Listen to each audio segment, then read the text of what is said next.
فيلم صقر وكناريا من اول ما اتعلن عنه وانا كنت متوقع اني داخل اتفرج على فيلم اكشن كوميدي، وما كانش عندي توقعات انه هيقدم قصة معقدة او فيلم هيقلب الموازين. ودي في حد ذاتها مش مشكلة، لان مش كل فيلم لازم يبقى تقيل او مليان حبكات عشان يبقى ممتع. ساعات الفيلم بيبقى عارف هو عايز يقدم ايه، ولو نجح في ده بيبقى حقق المطلوب.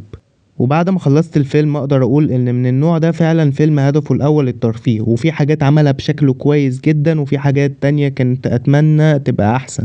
اول حاجة هبدأ بيها هي القصة، لان دي اساس اي فيلم. القصة هنا بصراحة بسيطة جدا، ومش هتلاقي نفسك محتاج تركز في كل تفصيلة عشان تفهم اللي بيحصل. الاحداث ماشية بشكل مباشر، ومن اول الفيلم تقريبا انت عارف الشخصيات رايحة فين وعارف طبيعة الرحلة اللي هتمشي فيها، وده بالنسبة لي مش عيب، لان نوعية الافلام دي اصلا مش مبنية على التعقيد، لكنها مبنية على انك تستمتع بالمواقف اللي بتحصل للشخصيات. لكن وانا بتفرج كان عندي احساس مستمر ان الفيلم ده اطول من اللازم. مش معنى كده انه ممل طول الوقت، لا خالص، لكن في كمية مشاهد حسيت انها واخدة وقت اكبر من حجمها. يعني في لقطات كنت حاسس انها خلصت فكرتها لكن فضلت مكملة شوية زيادة، ولو المشاهد دي اختصرت او اتشالت انا شايف ان الفيلم ما كانش هيتأثر نهائي. بالعكس، كان الايقاع هيبقى اسرع وهيخليك مستمتع من اول دقيقة لاخر دقيقة، وده يمكن اكتر عيب حسيت بيه اثناء المشاهدة.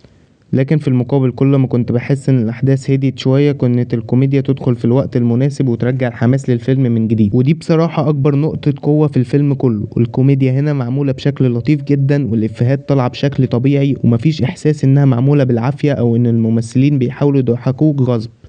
بالعكس، الضحك في اغلب الوقت كان جاي من المواقف نفسها ومن طريقة الشخصيات وهي بتتعامل مع بعض. واكتر حاجة عجبتني ان مستوى الكوميديا بدأ يعلى اكتر في النص التاني من الفيلم. حسيت ان بعد ما الشخصيات اخدت وقتها وتعرفنا عليها بقت المواقف الكوميدية اقوى والافيهات بقت توصل بشكل احسن، وبدأت اضحك من اكتر من بداية الفيلم.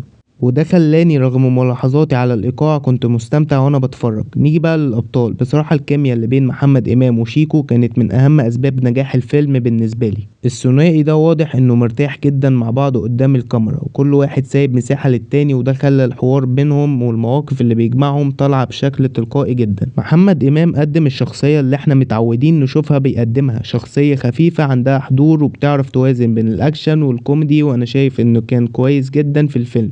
لكن لو هنتكلم عن الشخص اللي شايل الكوميديا فعلا فشيكو هو اللي كسب الجولة بالنسبة لي. شيكو تقريبا في كل مرة بيظهر فيها على الشاشة بتحس ان في ابتسامة جاية، سواء بطريقة كلامه او ردود افعاله او حتى تعبيرات وشه. الراجل عنده قدرة يخليه ابسط موقف يطلع ضحك، وفي مشاهد كتير حسيت ان وجود شيكو فيها هو اللي خلاها تعلق في دماغي بعد ما الفيلم خلص، ودي ميزة مش اي ممثل كوميدي بيعرف يعملها. اما محمد امام فعجبني انه ما كانش بيحاول ينافس شيكو في الكوميديا، وكل واحد كان ليه طريقته، وده خلى الاتنين مكملين بعض بدل ما يحاولوا يخطفوا الكاميرا من بعض. ومن الشخصيات اللي عجبتني جدا كمان كانت انتصار. بصراحة انا شايف انها من مفاجآت الفيلم. دورها كان متوظف صح، وكل ظهور ليها تقريبا كان له لازمة، وكانت بتعرف تضيف للمشهد من غير ما تبالغ. والكوميديا اللي قدمتها كانت مناسبة جدا لطبيعة الشخصية، وده خلى وجودها واحد من الإيجابيات الواضحة في الفيلم. لكن في المقابل حسيت إن يسرا اللوزي ما كانتش عندها مساحة كافية تخلي الشخصية مؤثرة. يعني بعد ما الفيلم خلص لو جيت أفتكر الشخصية مش هلاقي إنها عملت تأثير كبير في الأحداث، ولا حسيت إن وجودها كان عنصر أساسي. ونفس الكلام تقريبا على يارا السكري. ما كنتش شايف إن الشخصية واخدة مساحة كبيرة ولا من ناحية الكوميديا ولا حتى من ناحية الدراما، وبالتالي ما حسيتش ان الشخصية قدرت تسيب بصمة قوية. وده يخليني اتكلم على الجانب الدرامي في الفيلم. بصراحة انا شايف ان الفيلم اصلا مش محتاج يعتمد على الدراما، هو فيلم معمول عشان يضحكك ويقدم اكشن خفيف، وبالتالي اي خطوط درامية موجودة كانت بالنسبة لي مجرد اضافة،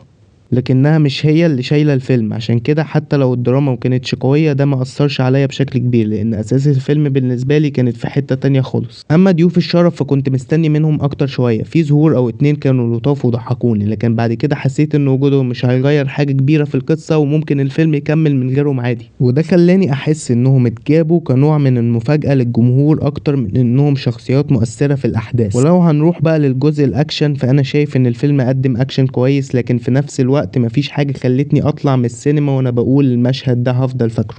وده يمكن لان محمد امام بقى عنده رصيد كبير في افلام الاكشن، فبقى طبيعي ان سقف التوقعات يعلى مع كل فيلم جديد له. كل مرة بيعلي على فيلم جديد ببقى مستني اشوف تطور في تصميم مشاهد الاكشن.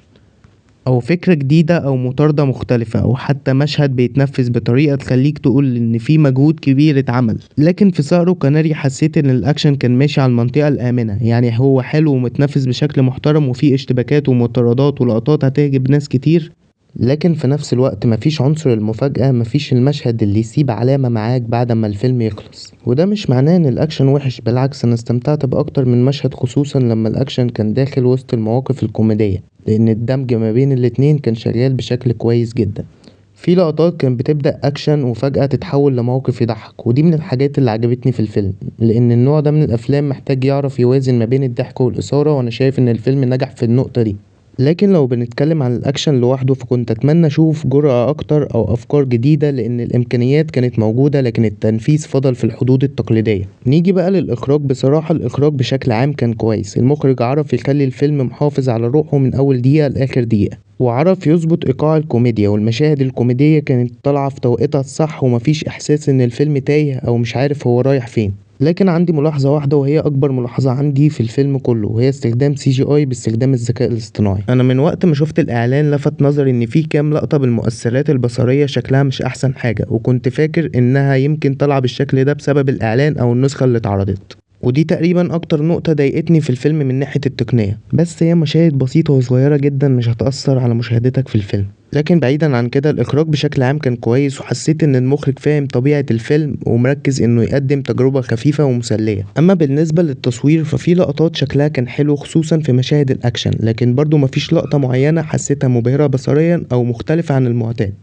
نيجي للموسيقى التصويرية، ودي من الحاجات اللي بالنسبة لي كانت عادية جدا، مش معناها انها وحشة، لا هي كانت مناسبة للمشاهد وكانت بتأدي وظيفتها، لكن بعد ما خرجت من الفيلم محسيتش ان في موسيقى علقت في دماغي او تيمة معينة فضلت فاكرها، لان ساعات بيكون في افلام اول ما تخلصها تلاقي نفسك لسه سامع الموسيقى في ودنك، لكن هنا ما حصلش معايا الاحساس ده، وده مش عيب كبير لكنه خلاني احس انها كانت عنصر موجود لكن مش مؤثر بشكل كافي. ولو هتكلم عن اكتر حاجة رفعت الفيلم فعلا فهي من غير اي تفكير الكوميديا، لان الكوميديا هي اللي كانت بتدي الفيلم روحه، وهي اللي كانت بتخليني اتغاضى عن اي جزء حسيته انه ابطأ شوية، وهي السبب انك تخرج من الفيلم مبتسم وحاسس انك قضيت وقت لطيف، وده في رأيي كان هدف الفيلم من بدايته قدر يوصله بنسبة كبيرة. اما النهاية فكانت بالنسبة لي نهاية عادية جدا، لا فيها مفاجآت ضخمة ولا فيها تويست يخليك تعيد تقييم كل اللي شفته، ولا فيها مشهد هيقعد معاك بعد الفيلم، لكن في نفس الوقت هي نهاية مناسبة لطبيعة الأحداث ومأثرتش بالسلب على الفيلم، يعني لا رفعت مستواه ولا نزلت منه. وفي الآخر لو حد سألني أروح أشوف صقر وكناريا ولا لأ هقوله طبعا روح، لو داخل الفيلم ومستني ساعتين من الترفيه والضحك فأنا شايف إنك هتنبسط، ولو رايح مع أصحابك أو مع العيلة فأعتقد هتستمتع جدا، لأن الفيلم معمول للجمهور اللي عايز يقضي وقت لطيف من غير ما يشغل دماغه في قصة معقدة أو حبكات صعبة. هو مش فيلم كامل وعنده شوية عيوب، أهمها إن في مشاهد كان ممكن تختصر، وكمان المؤثرات البصرية في بعض اللقطات ما كانتش على المستوى اللي كنت أتمنى أشوفه، لكن في المقابل عندك كوميديا حلوة وكيمياء ممتازة بين الأبطال وأداء مميز لشيكو ودور لطيف جدا لانتصار، وأكشن هيعجبك جدا من محمد إمام حتى لو كان تقليدي، وعشان كده في النهاية تقييم الفيلم هو 7/10. فيلم اكشن كوميدي محترم هدفه يرفه عنك ونجح في ده، وكان ممكن ياخد تقييم اعلى لو الايقاع كان اسرع شويه وبعض المشاهد اتشالت، لكن بشكل عام انا خرجت من الفيلم مستمتع ومش ندمان اني شفته، واعتقد ان ناس كتير هتستمتع بيه برضو لو دخلته وهي عارفه انها داخله تتفرج على فيلم خفيف هدفه الاول والاخير هو المتعه. وبس كده وبنكون خلصنا، ولو عجبك الفيديو اعمل لايك واشترك في القناه، وبس كده وسلام.